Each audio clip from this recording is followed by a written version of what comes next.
Hello everybody, I'm Zach Coy with the Kentucky Department of Fish and Wildlife, and today I want to teach you some parts on a bait casting reel and also how you can cast it and use it on the water.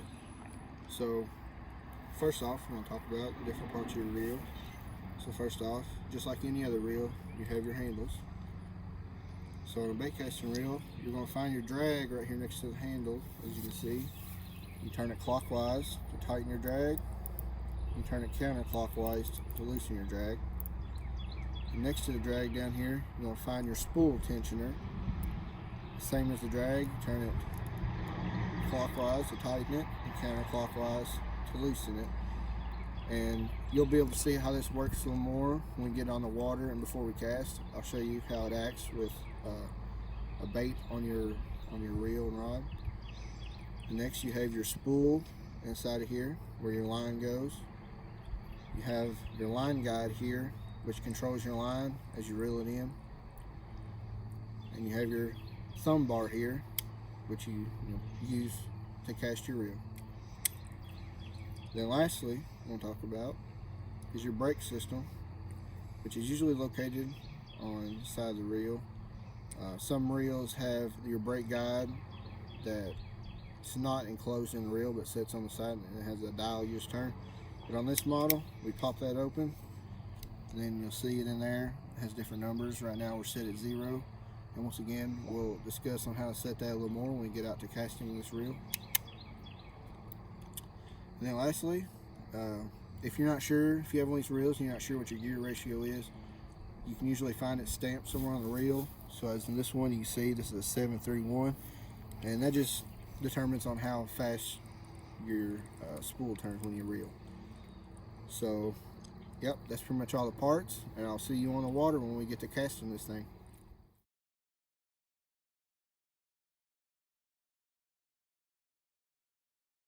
Alright guys, now we're on the water. I have my reel mounted to my pole. I'm going to show you how you can adjust the settings on your reel before you start your casting. So first off, I would recommend setting your spool tensioner, and you can tell that by letting your bait dangle in front of your pole and then letting it fall. So as you can see, you're going to want it to fall slowly like that. If you have it set too loose, it'll fall too quickly. And if you have it set too high, it won't fall at all. And then also, you're going to want to set your brakes. So what I would recommend doing, if this is your first time using a bait caster, is setting your brakes fairly high and then practicing casting. That way you will get less backlash, and then as you get more comfortable, you just turn your brakes slowly down until you find your happy spot. Alright, now let's show you some casting tips.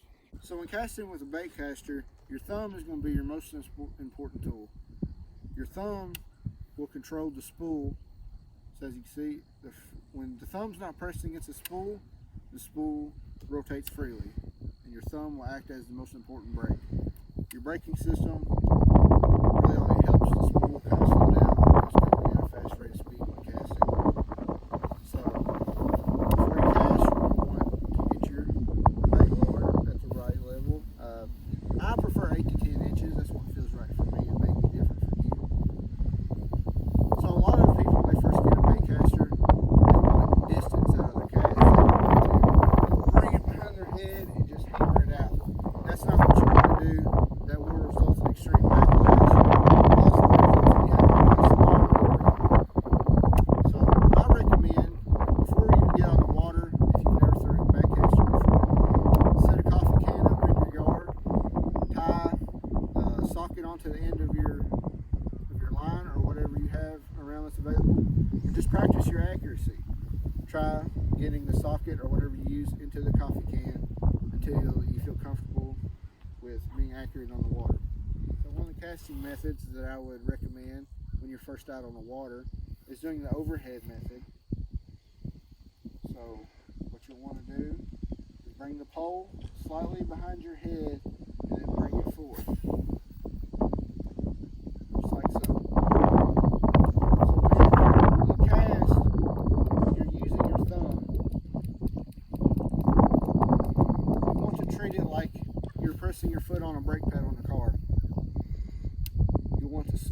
apply pressure to your spool.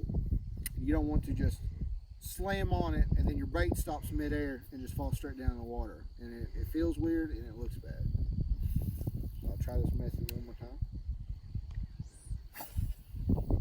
As you can see, I slowly apply pressure to the spool and my bait fell smoothly in the water.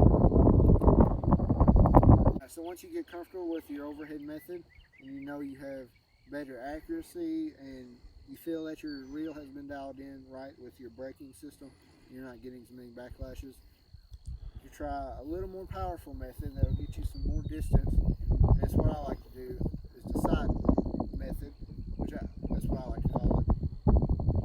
So put your reel at your right length, and bring it off to your side. Give it a good whip. I like to use both hands for this method. Give me a little extra power.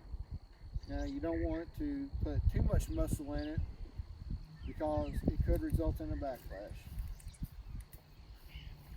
So I'll show you one more time. It's really all of this casting is in the flick of your wrist. That's where all your power comes from. Alright. Well, I hope these tips have helped you if you've just started getting into bait casting. And good luck out there.